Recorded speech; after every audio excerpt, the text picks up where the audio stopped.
everyone. Thank you so much for joining us tonight. We're going to get started. Couple things, just some housekeeping items before we start.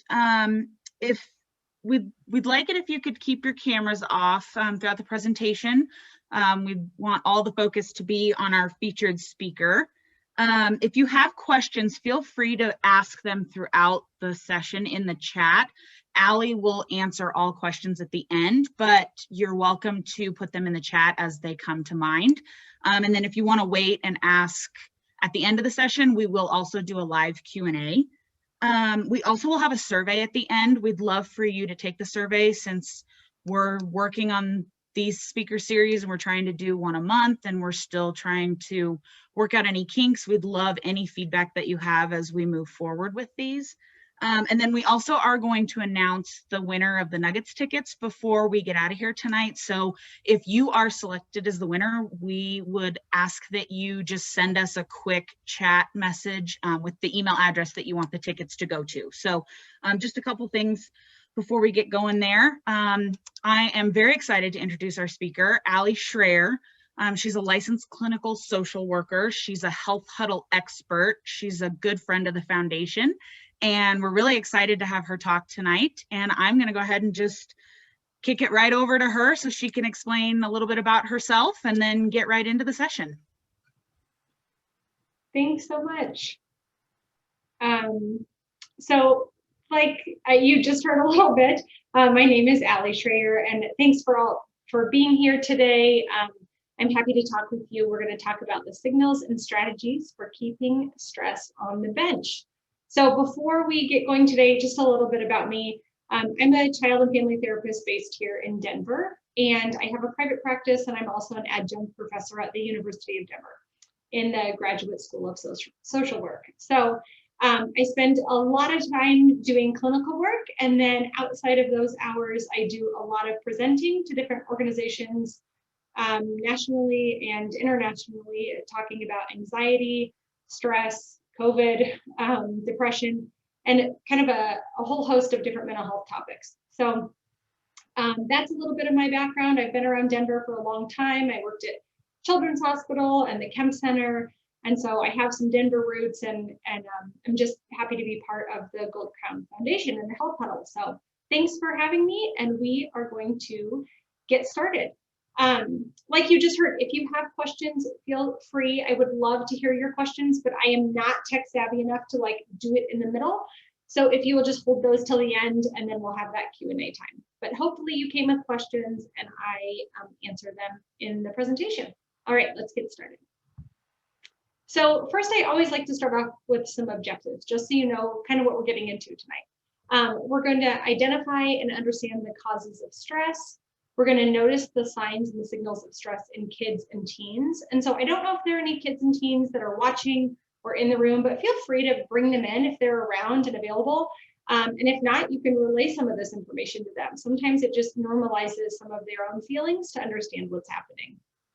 We're going to learn hands-on strategies for warding off some of that stress, especially right now. We're not out of this year yet. You know, it's kind of the continuing year of forever in my head. And then we're going to support some of those upcoming transitions, whether it be finals coming up or starting spring sports or looking to the fall and going back to school, or for parents and families, a lot of us, it's looking to going back into the office, and what does that mean for the rest of us? So that's the direction we're going tonight. We're going to start by thinking about stress. Okay, so stress has many definitions. It's usually described as our body's kind of response to pressure. And it's often triggered when we experience something new or something that threatens our sense of self, and something that we feel like we have very little control over, right? And I think most of us could probably appreciate that. But it's also really important to understand that not all stress is bad. There's really a positive intent of stress. And the positive intent is kind of, there's four main things that research says is really important that helps us when we think about stressful situations and, you know, having a lot of stress. So looking at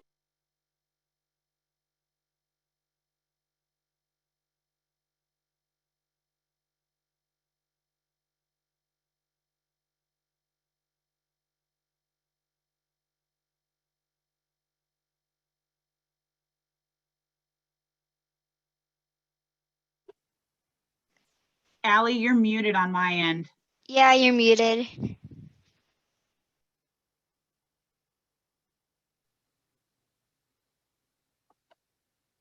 Am I unmuted? Yep, now you're good. Yeah. Weird. Did you hear anything I said? You probably got about 20 or 30 seconds. You got to go back. Okay, I wonder why. I didn't touch anything. Okay, if it happens again, you just let me know because I don't know why it would auto me. Perfect. Okay, so what I was saying is that there is a positive intent of stress, and that research talks about these kind of 4 main parts for why stress is important and why it's helpful. And so what I was saying is that I want you to look at that kind of yellowy orange, that optimum stress, because that's where we really want to be for our stress. Because that's the zone, if you want to think of it like a zone, that's the zone where we have increased motivation. It actually, that stress helps with alertness and your awareness, both in your surroundings and just your ability to like focus. And it provides a sense of control. So you're a little bit maybe, motivated to do some things, but you also are feeling like this isn't too difficult, I can move this way. And it also increases creativity. So when you feel a little bit of fire underneath you, you're like, I wonder if, and your brain starts to kind of fire and think of different parts of your brain start to be highlighted. And so having some of that yellowy orange, that optimum stress is really great versus that underload, that green, or that burnout, that red. And what I'm going to talk about is that burnout, that red zone, has happened to so many people this year. Thank you, COVID. And it's because of these 4 things. So what creates stress, again, from a research standpoint, is these kind of 4 things. The first one is novelty, okay? So there's something new or unexpected to you. So COVID, check, right? We didn't really have a good warning that this was coming for most of us, I guess. A lack of control. So meaning that it's not so much that the stressor is in your ability to change or to alter. It's really something that you can't do much about. So outside of, if you think of a test, if you're in high school and you think of finals, right? Outside of your control or lack of control, maybe a little bit, you don't know what's on the test, but you also know it's coming, maybe a pop quiz, maybe not totally out of your control because you could be learning the information, but something like COVID is completely out of our control. That there's a threat involved. So it's either harmful to you or it's harmful to someone you know or someone you love. And then there's unpredictability with it. And so obviously you just don't know what's going to happen next, and you don't know how this is going to affect or change your life. So COVID, like I said, wham, hit us with all 4. And when that happens, for a lot of teens and kids, and also for adults, but we're going to kind of focus on the kid piece for a minute, is that it can create trauma. So when all 4 of those stressors happen at once, if you think back to that graph, oftentimes we end up in that red zone. And so when that happens, we think about trauma with kids, with all of us, but it's important to talk about and to note that trauma is experienced very differently for kids. And when I say kids, I mean adolescents as well. And so having something that is so prolonged, this prolonged stress of COVID, plus traumatic experiences, being in school, out of school, hybrid of school, having soccer, not having soccer, all those things, it can really do a number on our families, on our mental health, and certainly on our kids from that trauma lens. So I share this with you because there's another piece here that oftentimes I hear from families that they have no idea about, is that kids, again, including teens, but usually 12 and under, I would say for this, process trauma about 3 months after the events happen. So I want you to think about that for a second. So if they process trauma 3 months after an event happens, and the COVID, lifestyle is always changing, those kids can't really ever meet us where we're at in terms of like, okay, well, this is the phase that we're in. Okay, well, this is how I handle this now. They're constantly emotionally playing catch up. So when this happened in March, even in my own practice, in my clinical work and seeing patients, I had a spike with kids about 3 to 4 months after that. because kids were kind of like, oh, well, it's summer and I can handle it. And like, mom says I have to wear a mask. And then it starts to hit that this is prolonged stress and prolonged trauma, and that this is unpredictable and we don't know what's going to happen next, and all those stress factors that we talked about. And so it kind of changes things for kids. So that's really important to know as we look ahead, because we as adults are starting to get a sense a little bit of the direction that we're going with this. And we're starting to think about those transitions ahead. And so when we do that, we're like, okay, I might be able to start to feel like I can get ahead of some of this stress, right? Because we know the vaccines are rolling out, for example, or schools are looking at being kind of more in person next year. And so we're starting to kind of go back to that planning mentality. Some kids are not there yet. And again, it's due to the fact that it takes them longer to process this and process trauma and significant stress. So the good news is that since we as adults know where we're going, it's our job to really start connecting this for our kids and helping them understand the direction that we're going. And I'm going to talk about that in a little bit, how we can do that with kind of some stress management strategies. But when we do that and we kind of help them forecast what's going to come, then they won't have to feel so much stress moving forward. So when we think about our kids, and we are all starting to say like, okay, we're going back to school and we're gonna, get to play basketball again and all those things. We as parents, myself too, many of us are kind of anticipating this response from our kids. We're like, woohoo, all right, let's get back at it. We're like feeling more normal. We get to see people. But the reality is that a lot of kids feel a lot more like this. A study out of Harvard that was done with 224 participants ages 7 to 15 found that 33% of kids had clinically significant symptoms of anxiety or depression, which is up about 13% during COVID. And behavioral problems such as hyperactivity and inattention are up about 12%. And that's from just November 2020 to January 2021, so only in about 3-month span. So a lot of the research, we'll probably get a few years from now about what this all means for all of us, but we do have some preliminary research that is saying, this isn't easy on anybody, and it can be really, really tricky. And when that's happening, especially with the transitions and changes that are constantly rolling out, sometimes as parents, we have expectations for our kids, especially if we feel a certain way. And we just kind of think that they will be happy-go-lucky if we're happy-go-lucky, or they're going to be excited to go back to gymnastics or class. And it doesn't always work out that way. And so I think understanding and hearing some of those statistics that kids really are struggling as well is just a good reminder for parents that they may feel differently than we do. So we're going to look at the signs and the signals of stress in kids and what we should really be on the lookout for. Okay, so the next few slides are going to answer that question, but I broke it down by age group. So if you are somebody that you're here, you have, a middle schooler and an elementary kiddo, or you have little tinies, the itty bitties, kind of the under 2 age, I was trying to come up with how can I kind of approach this in a developmental lens that will make sense and kind of hit each group so you can really know what to look for these kind of signs of distress in your kids. One thing to note though is that, so I say that it's a developmental group, but that's not taking into account cognitive abilities. What that means is that if your kiddo is a 8-year-old who has an IQ off the charts and really kind of sees the world through a lens that's more like, a 15-year-old, that might be a more appropriate fit for your kiddo. So it's not just about age, it's also about their kind of intellect and their cognitive abilities. So just keep that in mind in case that there's any families out there that have some different kids in different zones.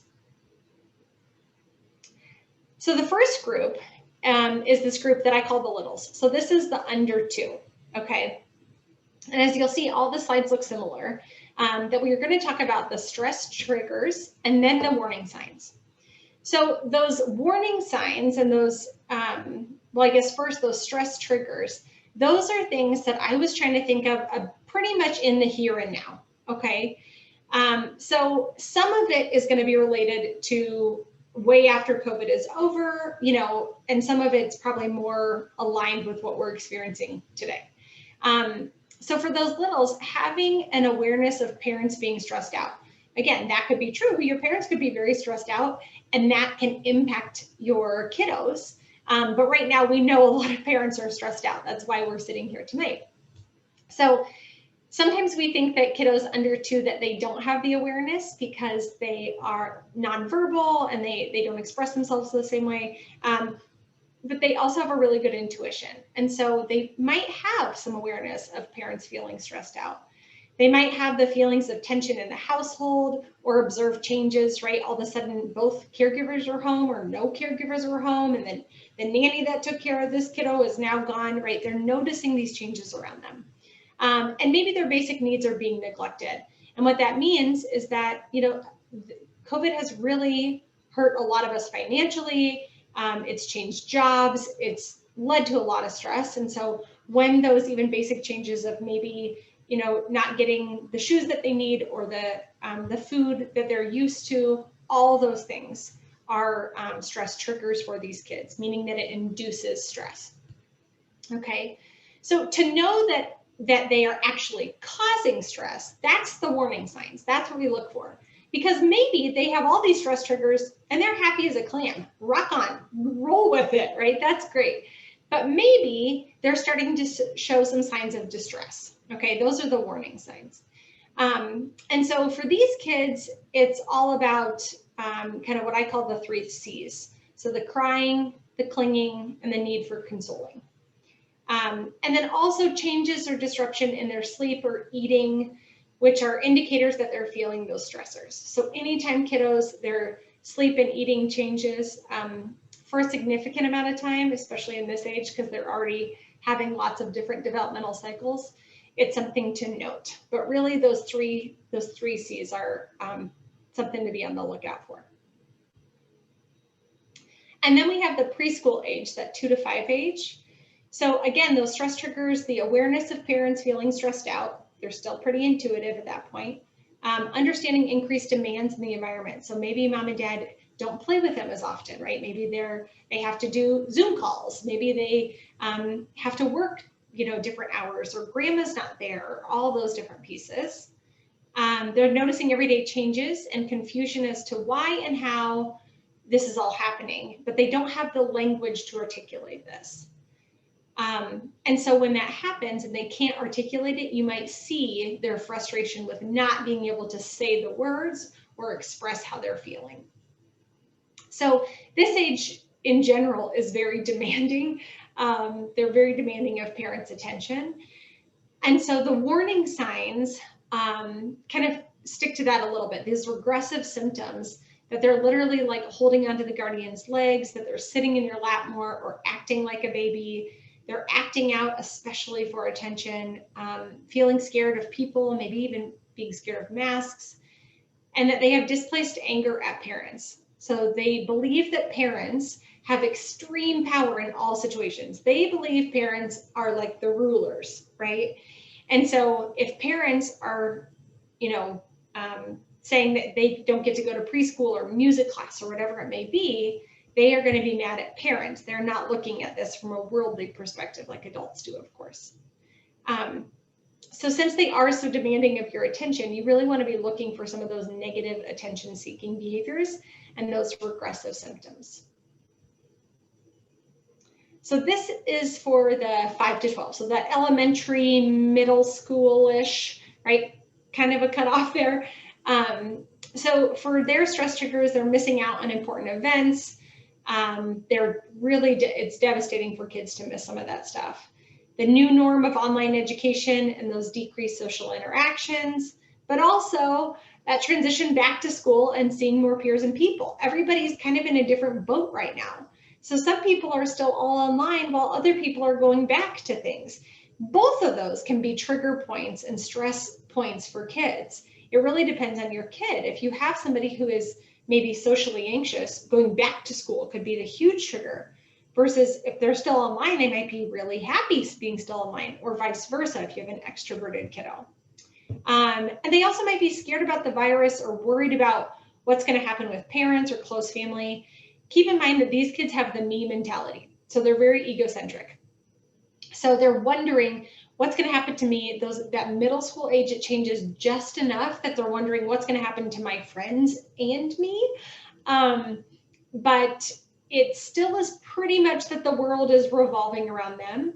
And this age, especially that older part of this group, is also wondering, well, if Sarah's allowed to do swim team this summer, but I'm not, why? Like, you're so unfair, Mom, you're so terrible, Dad, etc., etc.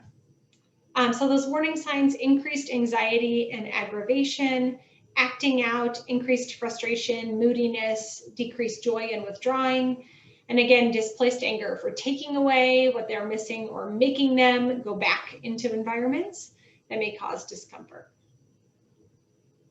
And the last group here, hopefully this hits everybody here tonight, is that middle and high school group, so that 13 to 18-ish group, okay?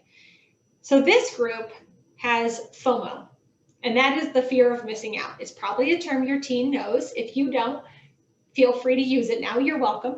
But so FOMO, this idea of that you're missing out, is really stressful to this age group. They're social beings, and being with their peers is really important to their development, and they feel that way. And so getting those things taken away months ago was really hard. And depending on where your family is at in the process, that can still be really, really difficult. So opening of schools again and reintegrating into social situations, also very difficult. Even if you have a kid who loved school before, just that transition back, I've heard from a lot of patients and families that even the most extroverted kids are still like, wow, there's a lot of people around me all of a sudden, and wow, there's a lot of distractions, and are we okay? And that's not social distancing, and my desk is too close, and there's lots of triggers that are happening even for the social kids. And then the comparison with peers on handling those transitions as well, right? There's a lot of self-doubt of, well, I should be doing this, or I shouldn't be feeling this way. I call it the shoulds. This age is primed for the shoulds, right? If my best friend feels one way, I should be feeling what they feel, etc. So those warning signs again: irritated, isolated, anxious about their future. If they're anxious, you'll hear a lot of what ifs. Well, what if this? And what about this? And what if this happens? Anxiety is really a forward-thinking concern. And so you hear about the future. What if all these things that are coming in the future? Increased depression and withdrawal. Depression tends to look backwards. And so it might be, I should have,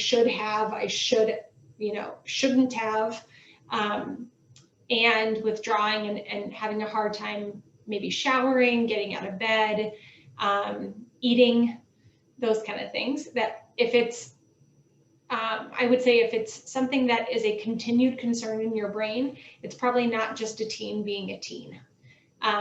Teens tend to not have awesome hygiene and tend to kind of withdraw and get frustrated and go to their room and all those things. But if it's an extended time, and that's especially if that's not typical for your kid over a year ago before COVID, that's something that I would be looking at. Difficulty concentrating, and then frustration and anger. Okay, so like I said, while these are warning signs, it's really a snapshot. This is not an exhaustive list. Every kid is different. Every child has different circumstances. So I want you to take it more as like themes rather than a textbook of symptoms. So now probably the most important part, okay? You're all sitting there like, great, I'm really stressed because now I'm learning how stressed my kids are. Perfect, Allie's doing a fantastic job. Don't worry, we're moving towards what can we actually do about this, okay? And for me, that's the most important piece. So even if your kid is not struggling with COVID stuff, even if they're doing great right now, super, like pat on the back to you, parents and caregivers, for being here tonight and being proactive. But so we want to think about what we can be doing to kind of ward off some of these things. Like we said, like keeping that stress on the bench, right? So the first thing that we're going to do, and I don't know if any of you are Friends fans, but I might be dating myself, but the first thing we're going to do is we're going to pivot. We're going to be like Ross, and we're going to be like, pivot, I'm going to pivot, right? And we're going to be able to think about, how can I move in a different direction? How can I start looking forward a little bit for my kids? And I'm not going to do the same things that I've been doing if they're struggling. So if your kid is 12 years old and is isolating or crying lots of the times, or is used to love spring soccer and is terrified to go back to spring soccer, or gets there and freezes up, right? Instead of doing what you would have done pre-COVID, I would encourage you to think about, I need to pivot and I need to do this in a different way, because this is not the same challenge. This is a new challenge because there's a layer of trauma that existed. So what is it about that trauma? What is it that's really stressing my kid out right now? And then kind of work from that angle. So I'm going to give you some strategies to, like, what do I do, right? Okay, I know I'm supposed to pivot, but what does that mean? Like, now what? I'm ready to pivot, okay? So we're going to adapt, and we're going to kind of work together, and we're going to learn from each other and figure out how we can move forward without yelling like they did in Friends, okay? So these are the top 10 stress management strategies. And I decided to go with a sports theme again for our Gold Crown Foundation here. And so we're going to do the top 10 countdown, and they're not really in a particular order. So, you know, maybe your first one is tip 10 instead of tip 1, that's fine. But I'm a big believer in being proactive rather than reactive.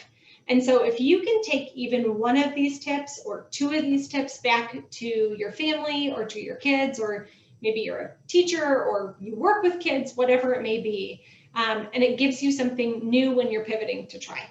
Okay, that's the goal. The National Alliance for Mental Illness, so NAMI, reported in 2019 that 1 in 6 US youth from 6 to 17, so kind of that school age group, experienced a mental health disorder. 1 in 6 in that year, in 2019. And that by the time a child reaches age 14, that it's close to 50%. So again, like I said, if your kid is doing great right now, that is fantastic. But we all know that kids change and life changes and stuff happens. This last year taught us a lot of that. And so I want you to be prepared for if things come up for yourself or for your family. So we're going to spend this last part focusing on our last top 10. Okay, number 10. We're going to focus on that parent-child relationship, okay? I like to think of that parent-child relationship as your stress management team, right? So that's really because there is going to be a team, it's teamwork between the parent and the child. And when I say parent, it could be a caregiver. It does not have to be a biological parent by any stretch. But research tells us that for minors, the parent-child relationship is crucial to handling stress and to navigating challenges. And that knowing this, I know this to be true. I really think that if you could have a better understanding of that parent-child relationship and the strategies to support that parent-child connection, that is a big piece to ward off and keep that stress on the bench, okay? So parent-child activities require, so some people don't know this, so I'm sorry if you do, but it requires sustained attention, concentration, turn-taking, working memory, delayed gratification, and all followed by positive reinforcement when a child is successful. No pressure, right? I feel it too. So it does not all have to be at one time. This could be over the course of a week or a month or whatever, but those are kind of some of the things that you're trying to hit.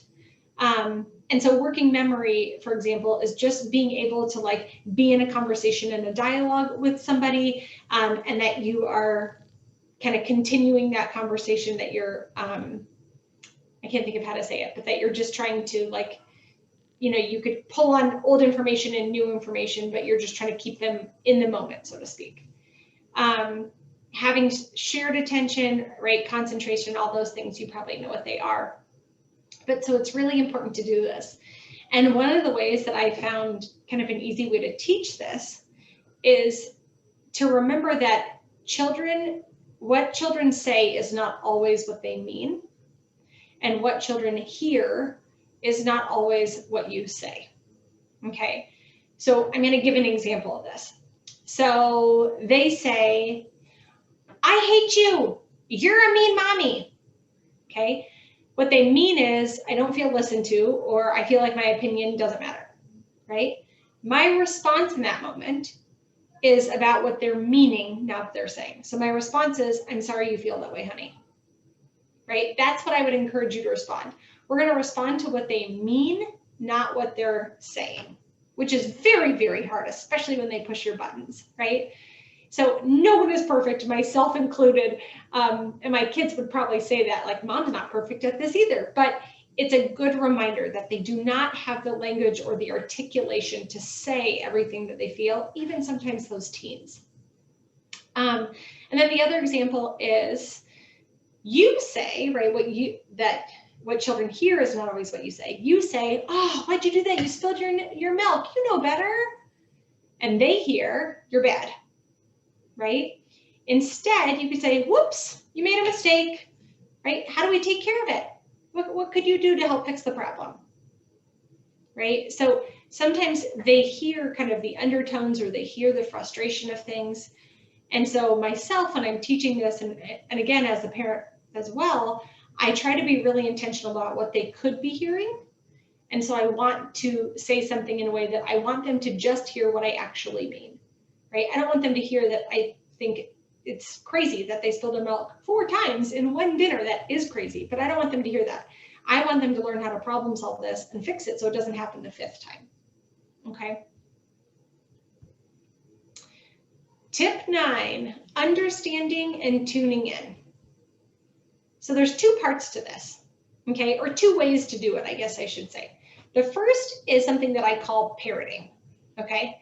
So parroting is a simple intervention that you can use with your kids of any age, even adult kids. We can do this to each other as adults, okay? So parroting is just the idea that you literally repeat back what somebody said. It lets them know that you are actively listening, that you're hearing what they're saying, and you're not interpreting, okay? So if your, I don't know, 15-year-old says, oh, mom, peas again with dinner? I hate peas. Your response is, oh, I hear ya. I know you don't like peas, honey. That's it. Still serve them peas. They still have them on the plate. They still have to deal with it. But you are kind of empathizing with them about how they feel. When you empathize and when you parrot, it does not mean that you have to change your response or your reaction, okay? It doesn't change the outcome. So a good example of this with little kids is that oftentimes it's like, I don't want to put my shoes on, or something, kind of trivial. I don't want to put my shoes on. The response is, oh, honey, I know you don't want to put your shoes on. Come on. Right? All you're doing is hearing and validating what they're saying, and then you're encouraging them to keep moving. Rather than, honey, you have to put your shoes on because we have to get your brother to soccer. Let's go, let's go, let's go. I've asked you 7 times, right? So we don't get into this power struggle. You just empathize and validate by being a parent. The second piece of understanding and tuning in is this idea of special time. So special time comes from, the research is out of parent behavior training, and it's this idea that you dedicate all those things that we just talked about in that parent-child relationship, all that kind of shared attention and tuning in and turn taking and working memory and all of that you do intentionally for 15 to 20 minutes at a time. So for kids who are really struggling, I would say if you could make special time one-on-one every day, that's a really big goal, and I know that. But if you can do it every day, you get a huge payout, okay? If you can't do it every day because you have other kids and a job, and a life and other things, absolutely, then I would aim for about 3 times a week. And again, it only has to be 15 to 20 minutes. Special time, what makes it special is calling it special and having that shared attention. I suggest, this is me, not the research, I suggest that special time is something that you do together without technology. What I've found kind of anecdotally and through patients is that when you do something with technology, you tend to kind of look and lean towards that technology and not so much towards each other. So we're missing a little bit of that connection. So playing a board game or going for a walk with you and the dog, the specialness of it is calling it special and having it be uninterrupted time. It doesn't have to be something like grandiose. It can be, you could say special time, we're gonna go get Yogurtland every week, sweet, but it doesn't have to be. It's more about the attention. So tip number 8 is this idea of prepare versus spare. So what this means, and I don't know if you've heard of this already, is that we really want to be parents or caregivers that are preparing our kids for whatever comes their way, whatever stress or anxiety or life events like COVID, whatever happens, we want to be helping them prepare and not sparing them from the heartache and the troubles and the adversity that's in their lives. What we know is that, and research agrees, that when we spare our kids, we are sending the message that they're incapable and incompetent. And I don't think any parent wants to send that message to their kid. And we do it out of love. So in my day, and again, I'm kind of dating myself, in my day, it was helicopter parents, right? Parents would kind of like hover over their kids and make sure they're doing okay. And now what this is a picture of, the new term is snowplow parenting. And so snowplow parentings don't just kind of like sit above and watch everything. They are actually clearing the road, clearing the way, like the picture is showing, for their kids to make sure that nothing stands in their way. My best example is the, what's her name? Becky from Full House, and how she, like paid her kid's way into USC or whatever it was. Becky in real life, I just don't remember her name. So the goal is, by being a snowplow parent, you are trying to protect your kid. It comes from a good place. But what actually happens is we don't protect them. We send them that message, we're sparing them, that they're incompetent and they're incapable to handle any stressors or anything on their own. So instead, I'm going to encourage you to prepare them. When you prepare your kids, okay, their anxiety is going to go down. So a good example of this, as we're kind of transitioning back, or maybe your kids have finals or something like that coming up, or right in crazy May time. If your kiddos have finals coming up, that we might want to spare them and be like, yeah, you didn't really understand that class anyway, and like your teacher was blah, and it was all online, and it was just really, really difficult. So I'm going to see if I can opt you out of the final, right? I would encourage you to not do that, but instead say, how can I help you get ready for this final? What do we need to do? Do you want me to team with you? Can we email the teacher, or can we find a study buddy?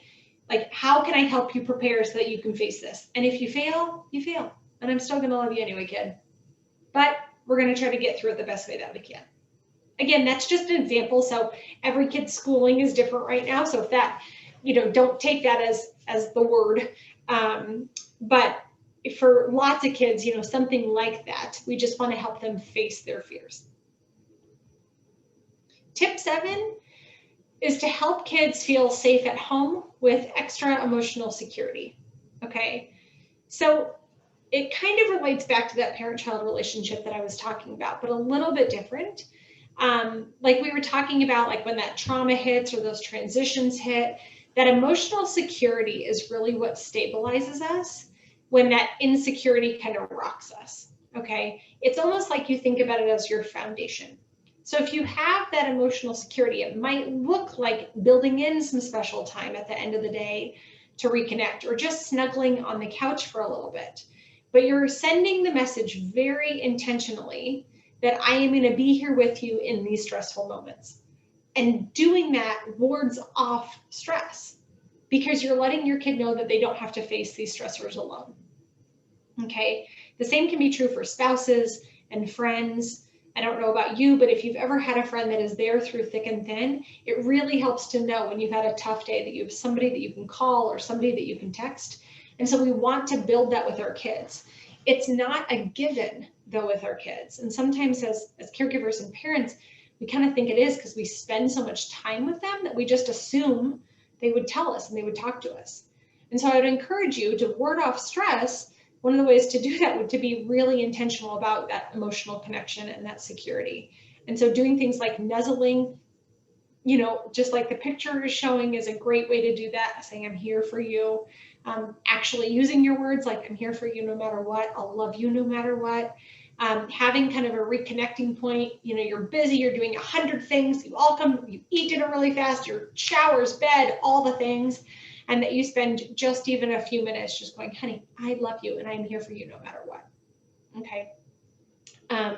Another good way to do this is to look at family pictures and to talk about, you know, what your family was like when they were little, when you would snuggle them and all those things, just bringing back that security to your family unit.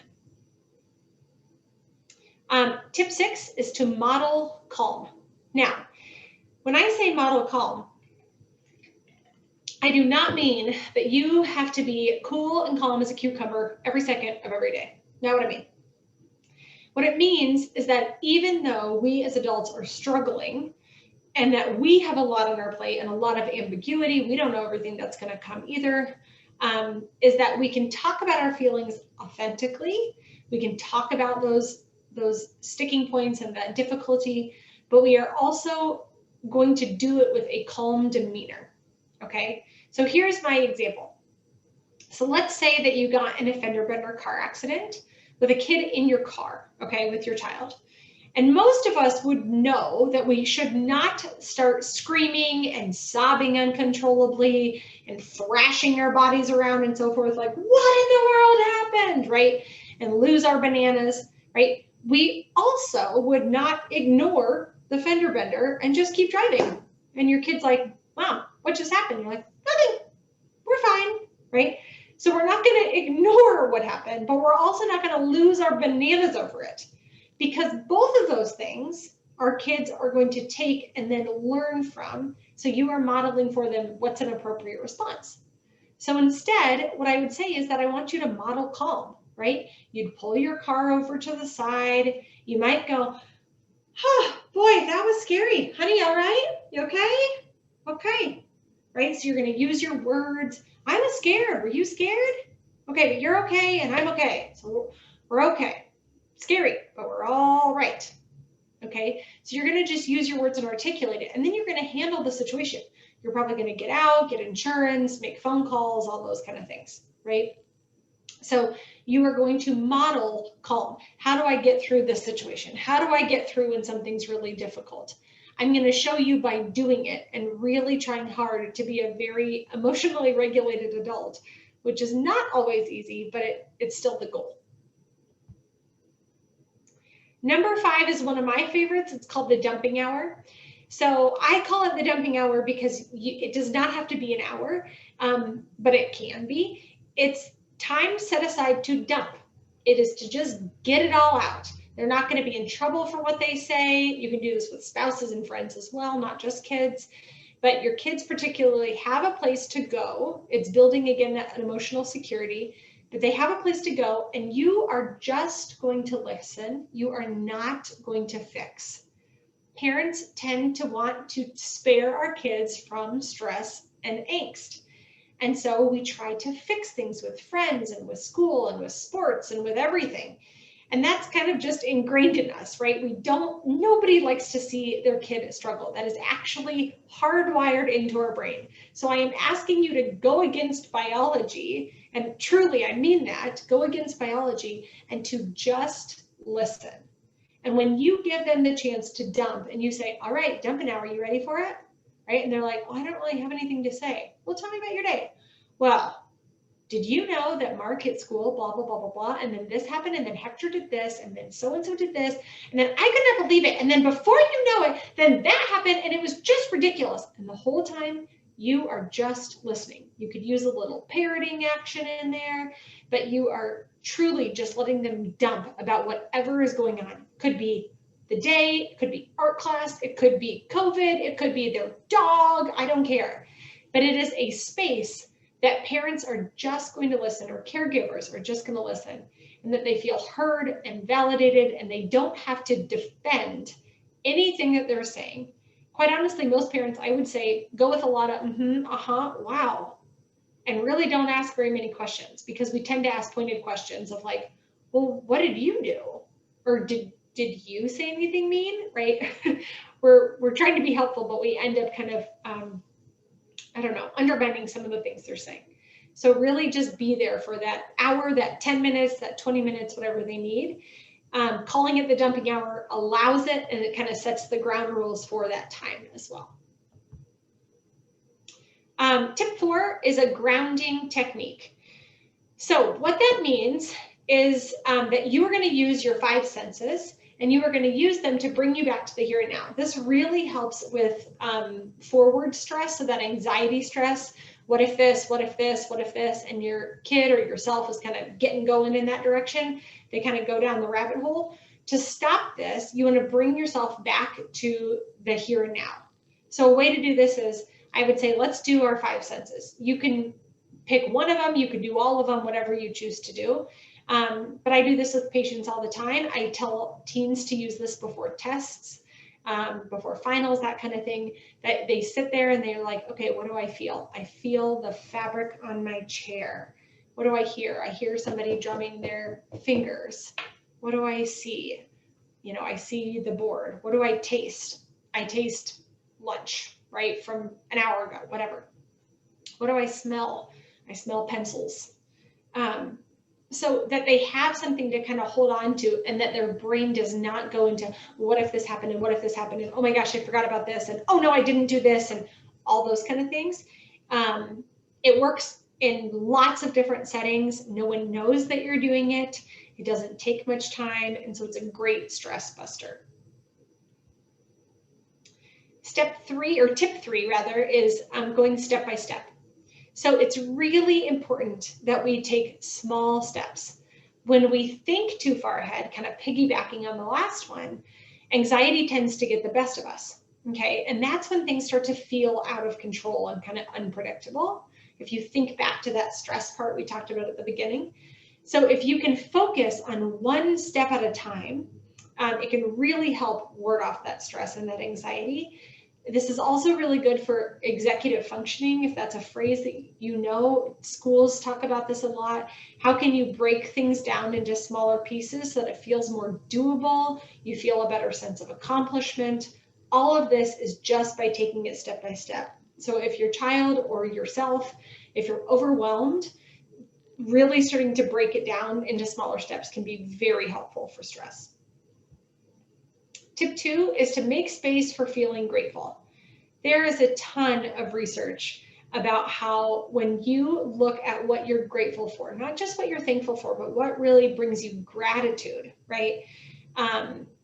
That you have that moment to reflect, that it can decrease the cortisol levels, which is the stress level in your brain, and it increases dopamine, which is those good hormones in your brain. And so it gives us a new perspective, even in a difficult time. As families, you can do this simply by going around the dinner table and sharing something that you're grateful for each day. Sometimes, honestly, the smallest strategies can be the most effective. And so just talking about what we're grateful for, even with all the chaos in our lives, can be really, really helpful and powerful. And tip 1 is responding with acceptance and confidence. Now you're probably wondering why there's mac and cheese, and that's because I call this the mac and cheese. It's the special sauce. This kind of phrase was taken from, it's called space treatment. It's for anxiety work for families, but it was Dr. Elliot Leibowitz, and he coined this mac and cheese phrase, and saying that if you have some acceptance and confidence when you are talking to your kids, that is one of the best stress and anxiety busters that you can have, okay? So an example would be a kid who is really worried about going back to school and is saying, you know, I can't do it, it's just so hard, I can't go back to school, you can't make me, etc., right? So you could pair it. It's a good opportunity to pair it. Or you could say, with acceptance and confidence, with that mac and cheese, you could say, I hear how difficult it is for you to think about going back to school. I hear that. So you're accepting what they're saying, right? I hear that completely, honey. But I also have all the confidence in the world. I am 100% confident that you can do this, even though it's hard. Okay, so it's a compound sentence with the mac and the cheese. So you're going to accept and empathize with what they're saying, and then you're going to build their confidence and say, but I know you got this. I know you can do this, honey, right? And it's that encouragement piece to get through. So by implementing all or even some of these principles from today, my hope is that your kids can find happiness as well as health, of course. They stay healthy throughout the summer and as they transition back for what we can and cannot even anticipate. So if we all had kids like these kids here, I think we're doing pretty great. Let's hope and aim for that. That is all I have. I'm ready for questions and discussion. I am going to put up one more slide. It's just resources that I think might be helpful. And so feel free to look at that. But if anybody has questions, comments, or if that, you know, the chat thing had things in there, I'm happy to answer them.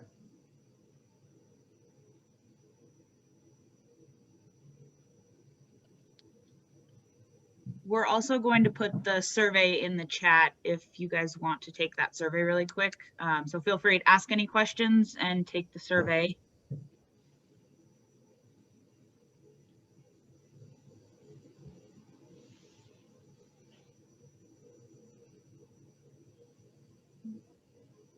I don't know if it's good news or bad news with no questions. I'm hoping that's good news. You answered everybody's questions. That's right. But if anybody has any truly, I think, oh, I meant to put maybe my email's on this last one. Yes, my email's right there. So I'll back over to the other one in a second. But if you have any emails or questions that you want to send to me directly, feel free. I will get back to you. Sometimes it takes me about 24 hours, but I will get back to you and try to help in any way that I can. It's just SchreierCC, as in counseling and consulting, @gmail.com. And then there's the resources again. Awesome. Well, thank you, Allie. If we don't have any questions, we'll leave the chat up for a little bit in case you want to click that link to get to the survey. But I would like to announce our Nuggets winner is Desiree Garcia. Desiree, if you want to shoot us your email in the chat, we will get the tickets sent to you for tomorrow night's game. So congrats, Desiree.